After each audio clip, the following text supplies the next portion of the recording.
Hello ladies and gentlemen, and welcome back to my channel for another Hot Toys Secret Base figure preview video.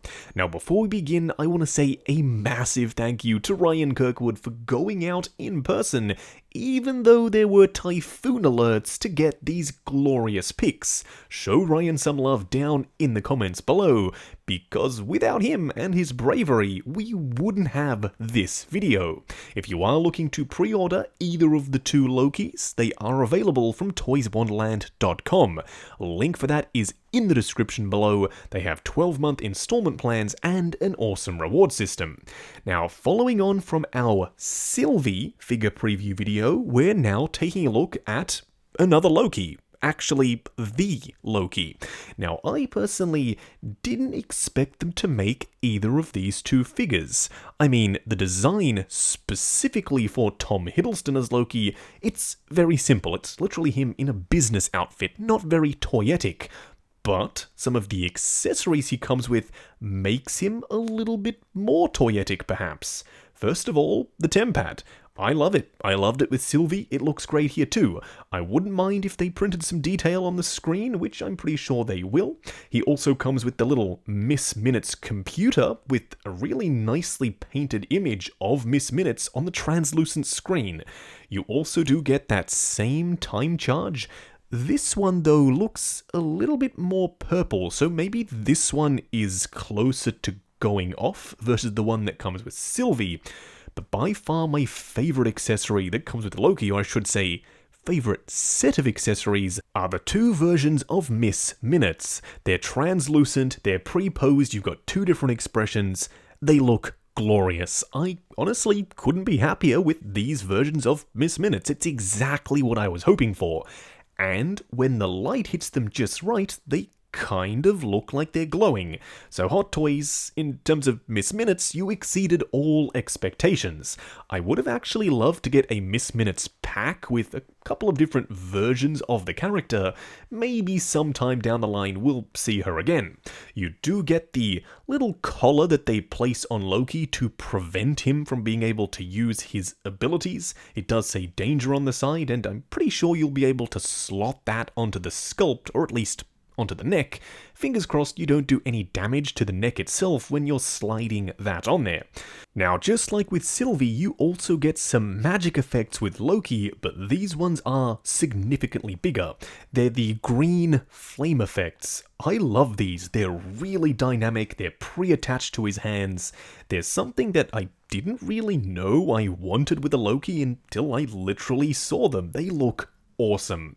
Now, I'm not a huge fan of the show personally. I know, don't freak out and head down to the comments to say I'm dead wrong. We all have our personal preferences. Sometimes in the show, Loki had a bunch of powers and sometimes he had none. So at the very least, I am grateful that Hot Toys decided to give us these energy effects. You do get two daggers with Loki, as well as two versions of the sword, one flaming and one not. Don't worry, you will see the flaming one when we pan up and look at the figure himself. I love the daggers though. I probably will be grabbing two of these, one to display with the daggers and the jacket off with the sleeves rolled up, and then one to display with the maybe magic effects or flaming sword and the jacket on. I know, not everyone collects like me. I'm a little bit pedantic, and it's not really required. But seeing as these are probably the only two figures we're getting from the series, I don't mind double dipping here. Now, you also do get, of course, being in the TVA outfit, the TVA jacket. It's tailored very nicely. I wouldn't be surprised if there were some wires in there potentially, just to get it to look a little bit more lifelike and interesting. You also have the Time Variance Authority logo up on the top there, and it's also written on the back. As for Loki's display base, it's done in the exact same style as Sylvie, except this time the silhouetted image is Loki wearing his classic Avengers 1 helmet. It also has that translucent green topper. Now, unlike Sylvie, he doesn't have the same issue with his ankles. This time we have very simple business shoes. That means there aren't any boots to contend with, they're not hindering your articulation at the ankles, so even though the outfit itself is boring, you can go crazy with the posing because number one, all of the joints are relatively accessible, they're not hidden behind any rubbery plastic, but also everything is fabric here. You've got a full fabric suit, which is music to my ears. Now, as for the pants, they are literally as simple as you can get. They're a pair of business slacks. They are brown in color. I do love the TVA belt buckle. A little bit of bling never hurt anyone with that big gold belt buckle on the front there. And he does have a pleather belt, but that shouldn't be an issue over time. Now, I am hoping, fingers and toes are crossed, that maybe next year, as a Toy Fair exclusive, we'll get an Agent Mobius, aka Owen Wilson from the show. And wouldn't it be nice if we could pair him with a 1/6 scale jet ski? Because of course that never happened in the show. I mean, we have the basis of an outfit here. All we need is that head sculpt and probably a slightly different body to make it happen. Now, we do have his tie with a flat bottom, but something that I didn't notice was the little hourglass symbols on the tie. Now, for those who don't know, one of the big reasons why I got into Hot Toys collecting was because I'm a huge costuming and prop fan. So having a Hot Toys figure be able to reveal details that we never really noticed, or at least I didn't, maybe I wasn't paying close enough attention, but to have them in 1/6 scale and see all those tiny details is just fantastic.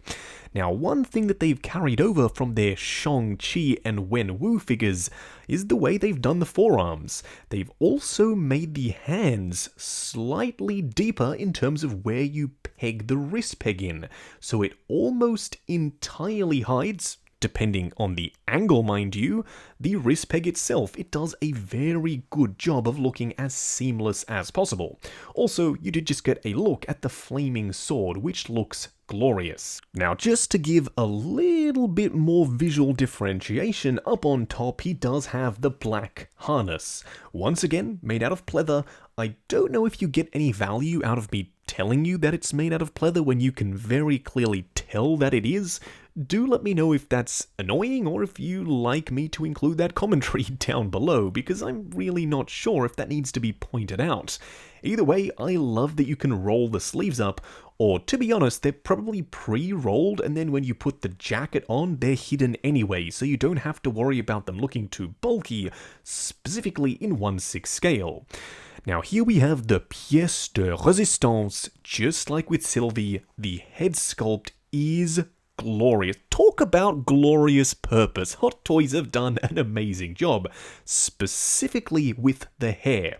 This might just be the best sculpted hair that I've ever seen on any figure. They've done something very similar to what Prime 1 and Blitzway are doing with their Heath Ledger Joker.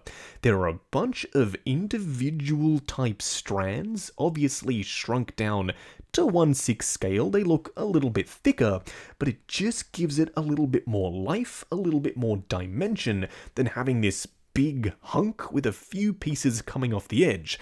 This is absolutely the best way to do it, and I wouldn't be surprised if going forward they use this technique because it looks awesome.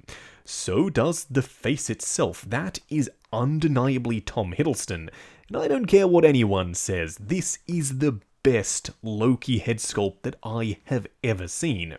Yes, the Avengers one looks good, but it does capture a younger Tom Hiddleston. This looks almost exactly like how he looks now. I mean, he's aged and he has a little bit more wrinkling on the face, a little bit more for Hot Toys to actually sculpt in and capture that likeness a little bit better. So that's exactly what they've done. I honestly wouldn't be surprised if we see this head sculpt again. It's too good not to reuse. And we do have confirmation of a season 2 of Loki, so I'm pretty sure there will be more opportunities to use this sculpt. Now, if you are looking to pre-order either of the two Lokis, they are available from toyswonderland.com. Link for that is, of course, down in the description below. They have 12-month installment plans if you are a fan of paying off your figures over time. Also, while you are down there, why not check out the link to 6 Scale Network? Like, comment, and subscribe, and we'll catch you in the next video.